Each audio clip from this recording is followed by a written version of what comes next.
11 तारीख को जो फैसला आएगा, जो रुख होगा अदालत का, वो देश के लोकतंत्र के भविष्य को तय करेगा। हरियाणा में कहीं दूर-दूर तक कोई उम्मीद नहीं थी किसी तरह से बीजेपी के आने की, और वहाँ बहुत सारी जगहों पर इस तरह के डिफरेंस दिखाई पड़े।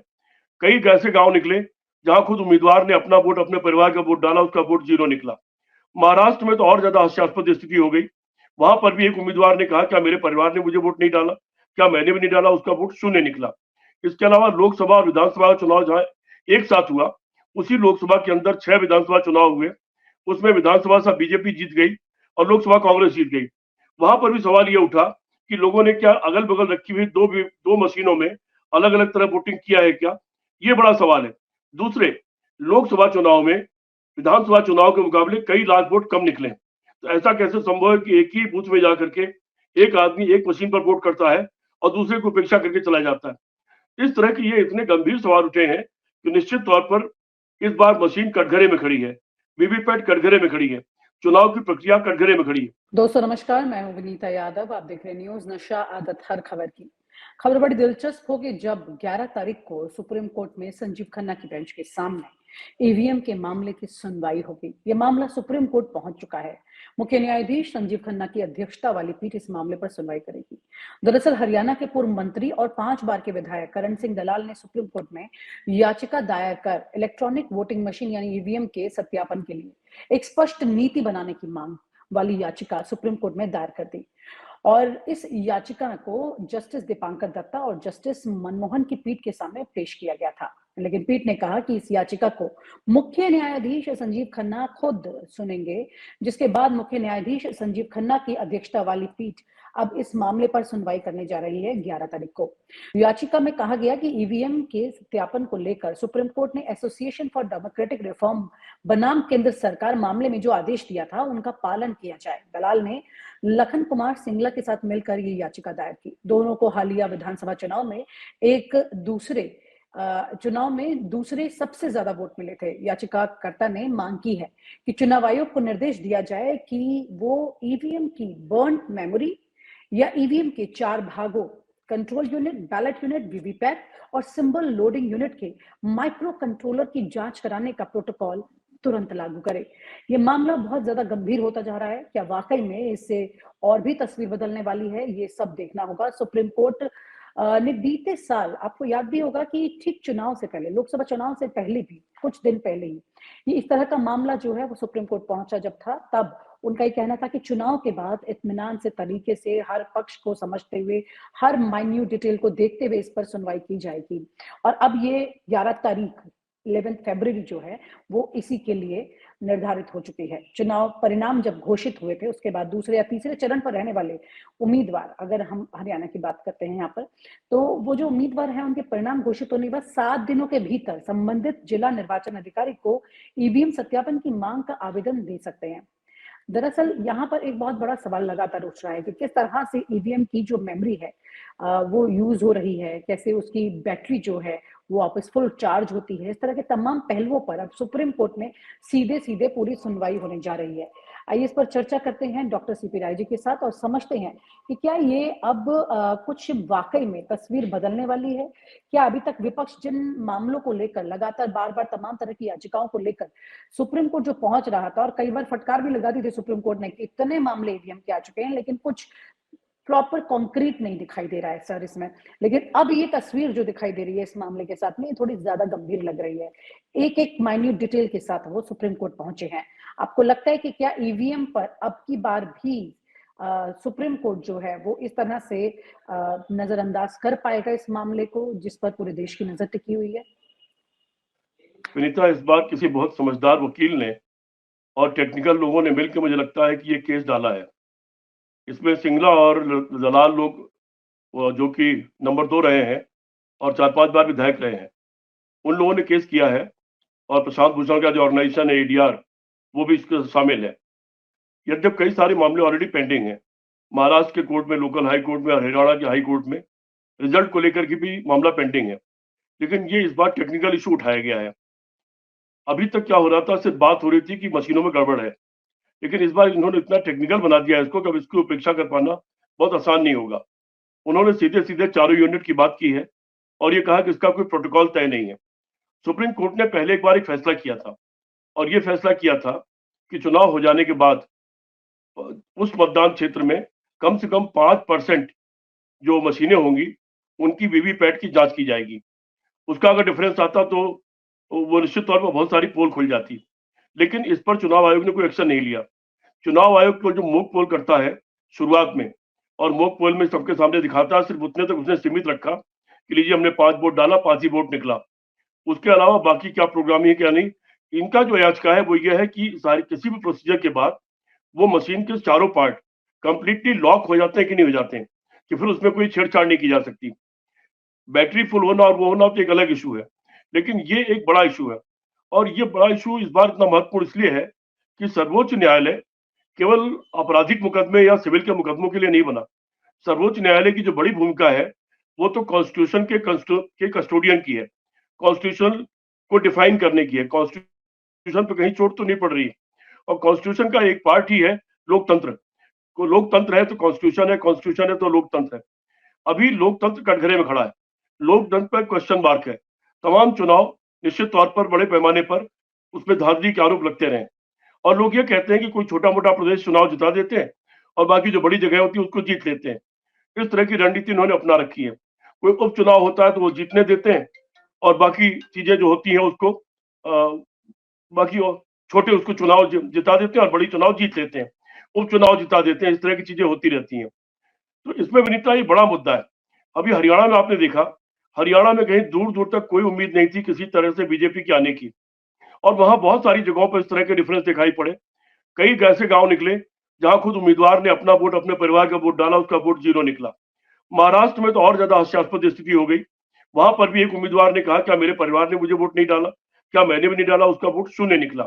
इसके अलावा लोकसभा और विधानसभा का चुनाव जहां एक साथ हुआ, उसी लोकसभा के अंदर 6 विधानसभा चुनाव हुए। उसमें विधानसभा से बीजेपी जीत गई और लोकसभा कांग्रेस जीत गई। वहां पर भी सवाल ये उठा कि लोगों ने क्या अगल बगल रखी हुई दो मशीनों में अलग अलग तरह वोटिंग किया है क्या, ये बड़ा सवाल है। दूसरे, लोकसभा चुनाव में विधानसभा चुनाव के मुकाबले कई लाख वोट कम निकले, तो ऐसा कैसे संभव है कि एक ही बूथ में जाकर के एक आदमी एक मशीन पर वोट करता है और दूसरे को उपेक्षा करके चला जाता है। इस तरह के ये इतने गंभीर सवाल उठे हैं कि निश्चित तौर पर इस बार मशीन कटघरे में खड़ी है, वीवीपैट कटघरे में खड़ी है, चुनाव की प्रक्रिया कटघरे में खड़ी है। राजीव कुमार जो चुनाव आयुक्त हैं, उन्होंने, आपको ध्यान होगा 2019 का चुनाव 2019 के चुनाव में जो वोट पड़े थे और जो वोट गिने गए थे, 270 सीटों पर वो उसमें बहुत डिफरेंस निकला था। और जो ही लोगों की इस पर निगाह पड़ी, लोगों ने इस पर लिखना शुरू किया, तुरंत चुनाव आयोग ने अपनी वेबसाइट से वो सारा रिजल्ट गायब कर दिया। अगर ईमानदारी थी तो रिजल्ट गायब करने की क्या जरूरत थी। इसी तरह की परिस्थितियां बाद के चुनाव में कई जगह देखने को मिली है, जब चुनाव आयोग लिपापोती कर देता है, रिजल्ट को इधर उधर कर देता है या उसको वेबसाइट से हटा देता है। इसके अलावा कुछ चीजें मिटाई भी गई हैं, जिसमें कि चुनाव आयोग को डांट भी पड़ी सर्वोच्च न्यायालय की तरफ से। तो ये एक बड़ा मुद्दा है नीता। 11 तारीख को जो फैसला आएगा, जो रुख होगा अदालत का, वो देश के लोकतंत्र के भविष्य को तय करेगा, चुनाव के भविष्य को तय करेगा। और उससे अधिक हास्यास्पद तो ये हो गया है कि मुख्य चुनाव आयुक्त वो चीजों का जवाब देने के बजाय, तमाम सवाल उनके पास पेंडिंग है, तमाम तरह के सवाल उनके ऊपर उठाए गए हैं, उनका जवाब देने के बजाय वो शेरो शायरी करने लगते हैं और चुटकुले सुनाने लगते हैं। तो निश्चित तौर पर उन्होंने बड़ा शर्मिंदा किया है टीएन सेशन की उस कुर्सी को। इसलिए अब 11 तारीख के ऊपर निश्चित तौर पर पूरे देश की भी निगाह है और दुनिया की भी निगाह होगी, क्योंकि दुनिया, भारत सबसे बड़ा लोकतंत्र है, इसके ऊपर निगाह रखती है कि यहाँ क्या हो रहा है। और दुनिया भी ये देख रही है कि इस तरह के यहाँ घपले के आरोप लग रहे हैं। इसलिए निश्चित तौर पर संजीव खन्ना साहब का ये बड़ी परीक्षा है कि वो किसी सरकारी दबाव में आते हैं, वो पल्ला झाड़ लेते हैं कि चुनाव आयोग एक स्वतंत्र संस्था है, वो जाने मैं उस पर हस्तक्षेप नहीं करूंगा, या संविधान के कस्टोडियन के रूप में, लोकतंत्र के कस्टोडियन के रूप में एक ऐसा निर्णय देते हैं कि दूध का दूध और पानी सर, का आपको पानी ये हो लगता जाए। है कि आपको ये लगता है कि सुप्रीम कोर्ट में जाने के बाद ये दूध का दूध पानी का पानी हो पाएगा, स्पेशली ईवीएम के कंसर्न में, या ऐसे कोई तथ्य सुप्रीम कोर्ट में अब कोई आपको डिफरेंस लगा? क्योंकि चंद्रचूड़ जब तक सीजीआई थे तब तक तो हर मामले को लेकर के उल्टा काफी फटकारी लगाई गई थी विपक्ष की। इतनी याचिकाएं थी, उन्होंने कब बोला था कि इतनी याचिकाएं आ चुकी हैं इस मामले पर, कोई भी गंभीर रूप से कुछ भी प्रूव नहीं कर पा रही है, क्योंकि मामले की सुनवाई भी उस तरह से नहीं होती, सिर्फ याचिका ही लग रही थी। अब इस याचिका पर सुनवाई होने जा रही है, बहुत सीरियस मैटर है। इस बार की याचिका बहुत ही टेक्निकल ग्राउंड पर रखी गई है, और टेक्निकल ग्राउंड में वो कोई मांग ये तो नहीं की उन लोगों ने कि आप हमारा चुनाव को, हमारा हम जो हारे हैं उसको जीत में बदल दीजिए। इस बार मांग तो ये की गई है कि पारदर्शिता की, कि जो वीवीपैट है, ईवीएम मशीन है, उसकी लोडिंग मशीन है, जो चारों पार्ट उसके हैं, उसको वो लॉक हो जाता है कि नहीं हो जाता है, वो अपना काम करने के बाद अपना जो शुरुआत होती है वो तब लॉक हो जाता है कि नहीं, उसमें कोई हेरा फेरी की जा सकती है या नहीं, इसके प्रोटोकॉल की मांग की गई कि उसका प्रोटोकॉल तय किया जाए और उसकी पारदर्शिता लाई जाए। पारदर्शिता की मांग करना निश्चित तौर पर कहीं पर भी एक न्याय का तकाजा और न्याय की मांग है, और जब सचमुच में न्याय की मांग की जा रही तो न्याय से पीछे कोई अदालत नहीं हट सकती। इसलिए मेरा मानना यह है कि जितना मेरा अपना अनुभव है और जितना अदालत की उसकी जानकारी मुझे है, किसी भी हालत में इस बार सर्वोच्च न्यायालय इसको इसकी उपेक्षा नहीं कर पाएगा। और खन्ना साहब को हो सकता है कि टेक्निकल लोगों की सहायता लेनी पड़े। जिन लोगों ने याचिका भी डाली है उनके पीछे भी कोई टेक्निकल दिमाग है जिन्होंने इसके पीछे दिमाग लगाया है। निश्चित तौर पर वो लोग भी सपोर्टिंग हैंड के रूप में वकालत के साथ वहां पर खड़े होने आ सकते हैं, गवाही देने आ सकते हैं। और सर्वोच्च न्यायालय भी चूंकि टेक्निकल नहीं होता है, उनको भी टेक्निकल हैंड्स की अपनी एडवाइस लेनी पड़ सकती है। इसलिए मेरा मानना यह है कि इस बार मामला फंस गया है, चुनाव आयोग भी फंसा हुआ है, और इस बार संजीव खन्ना साहब निश्चित तौर पर कोई न कोई ऐसा फैसला करेंगे जो लोकतंत्र की रक्षा करेगा। जो अविश्वास पैदा हो गया चुनाव आयोग को लेकर के, चुनाव को लेकर के, ईवीएम को लेकर के, वो अविश्वास खत्म हो, उस बारे में कोई फैसला होगा, ऐसा मेरा मानना है।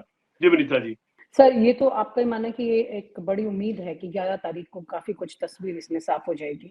लेकिन क्या आपको लगता है कि ये इतना आसान होगा? क्योंकि ये देश के लोकतंत्र की बात है, कितनी सीटें कौन जीत कर आ रहा है। कई ऐसे चुनाव रहे जिसने सर्वे को पलट दिया, सर्वे पे सवाल उठ चुके हैं, सर्वे सही है या रिज़ल्ट सही है, बहुत सारी चीज़ें हैं, ईवीएम ठीक है या लोगों का कई लोगों का ईवीएम पर विश्वास भी ठीक है, तो हर तरह के सवाल यहाँ पर उठ कर आ रहे हैं। विनीता जी, दरअसल किसी भी देश के लिए बहुत शर्मनाक स्थिति है कि चुनाव की प्रक्रिया में सवाल उठ जाए, चुनाव आयोग पर सवाल उठ जाए। आपके दर्शकों के लिए बता दूं, शायद मैं पहले कभी जिक्र कर चुका होऊंगा, अमेरिका में स्टेट्स में जो वोट पड़ता है, वहां पर जो उस वक्त सेक्रेटरी ऑफ स्टेट होता है, गृह मंत्री एक समझ लीजिए एक तरह से, वही चुनाव आयुक्त हो जाता है। और दोनों दलों के बराबर बराबर लोग जो होते हैं वो चुनाव आयोग बन जाते हैं। आज तक उनकी चुनाव प्रक्रिया पर कम से कम वो जो आयोग बन जाता है उस पर कभी सवाल नहीं उठाए, कभी किसी भी तरह से उनके ऊपर सवाल कभी नहीं उठाया आज तक। तो यहाँ पर कम से कम चुनाव की जो शुचिता है वो कायम रहे, जनता को विश्वास रहे। अब वो महाराष्ट्र के उन गांवों की तरह, जिन गांवों ने कहा कि हमने तो फैसला किया था कि बीजेपी को वोट नहीं करेंगे, फिर हमारे गांव के पूरे वोट बीजेपी कैसे निकल गए। उन लोगों ने मोक पाल का प्लान किया कि बक्सा रख करके हम वोट डालेंगे, देखें किसको कितने वोट पड़ते हैं। वहां धारा 144 लगा दी गई, लोगों को गिरफ्तार कर लिया गया। आखिर उसमें दिक्कत क्या थी? गांव के लोग अपना खुद वोट डालना चाह रहे थे, उससे आपका वोट प्रभावित तो नहीं होता। आपका वोट तो जो होना था हो चुका, गिनती कर चुके, आप रिजल्ट निकाल चुके। लेकिन वो गांव के लोग अगर ये सिद्ध करना चाहते थे कि हमारे गांव का फैसला था वोट डालने का, एक पर्टिकुलर पार्टी को या उसके खिलाफ डालने का, और हम देखना चाहते हैं कि इसको कितना वोट पड़ता है, तो पड़ जाने देते, दूध का दूध पानी का पानी हो जाता। फिर वहां धारा 144 लगाने की क्या जरूरत थी? वहां पुलिस भेजने की क्या जरूरत थी? गिरफ्तारी करने की क्या जरूरत थी? तो निश्चित तौर पर दाल में काला तो है, या पूरी दाल काली है। और जब पूरी दाल काली और दाल में काला दोनों चीज है, तो सर्वोच्च न्यायालय का और सर्वोच्च न्यायाधीश का एक कर्तव्य होता है कि वो कस्टोडियन है संविधान के और लोकतंत्र के, उसके रूप में उसकी शुद्धता को कायम करें, उसकी विश्वसनीयता को कायम करें, और एक ऐसे हालात पैदा करें कि जनता में विश्वास पैदा हो सके कि जो वोट जिसको डालेगी उसी को जाएगा, उसका वोट कहीं और नहीं जाएगा। इसलिए मैं उम्मीद कर रहा हूँ कि संजीव खन्ना साहब पिछले कुछ फैसले अच्छे किए हैं, उससे थोड़ी उम्मीद जागी कि हो सकता है इस बार भी उनका फैसला बड़ा दूरगामी हो और लोकतंत्र की रक्षा करने वाला हो। जी वनिता जी। उम्मीद तो यही है सर, और अगर ऐसा हुआ और ईवीएम में खामियां पकड़ी गई तो सवाल उठेंगे उन तमाम लोगों पर, उन जजेस नहीं पर भी विनीता, और सब पर। विनीता सवाल सवाल नहीं उठेगा। अगर ये चीजें उठ गई तो उसके साथ तत्काल एक सवाल आएगा कि अभी 6 महीने तक जो चुनाव होते हैं उसके सारे रिकॉर्ड सुरक्षित रखे जाते हैं। ईवीएम वगैरह सुरक्षित रखना, वीवीपैट सुरक्षित रखना कानून है। तो फिर तत्काल एक दूसरी याचिका भी आ सकती है कि कृपया गिनती करा ली जाए, कुछ एक सैंपल साइज को गिनती करा ली जाए। और अगर उस स्टेज तक बात पहुंचती है तो फिर दोनों चुनाव नल एंड वाइड होने का नया सवाल खड़ा हो जाएगा। ये बड़ा मुद्दा ठीक है है, सर, बहुत चुनौती वाला बहुत मुद्दा है। बड़ा ये और इतिहास का। हाँ, सर्वोच्च न्यायाधीश के सामने भी बड़ी चुनौती है। वो भी, अगर जी मैं इतना सोच पा रहा हूँ कितने आगे तक चीजें जा सकती हैं, तो वो भी निश्चित तौर पर सोचेंगे चीजें इतनी आगे तक जा सकती हैं। लेकिन मैंने एक उदाहरण दिया था आपको, न्याय का जी तकाजा ये है कि न्याय होता हुआ दिखना चाहिए। मैंने उदाहरण आपको यह दिया था कि अमेरिका में एक केस गया ट्रंप के खिलाफ। ट्रंप चुनाव, इस बीच चुनाव हुआ, ट्रंप चुनाव जीत करके, उनको शपथ नहीं हुई थी, लेकिन राष्ट्रपति घोषित हो चुके थे, वो राष्ट्रपति अब वही 20 जनवरी के बाद होंगे। तब भी न्यायाधीश ने फैसला सुनाया और न्यायाधीश ने कहा कि इसमें ट्रंप कल्पित है, इसमें ट्रंप को 4 साल तक की सजा हो सकती है या 6 साल की सजा हो सकती है। ट्रंप की तत्काल गिरफ्तारी इसमें जरूरी है, लेकिन चूंकि वो राष्ट्रपति हो गए हैं, राष्ट्रपति को इम्यूनिटी मिली हुई है गिरफ्तारी से, इसलिए वो गिरफ्तार नहीं होंगे। पर उन्होंने न्याय दिया, उन्होंने ये बताया कि अमेरिका में न्याय होता है।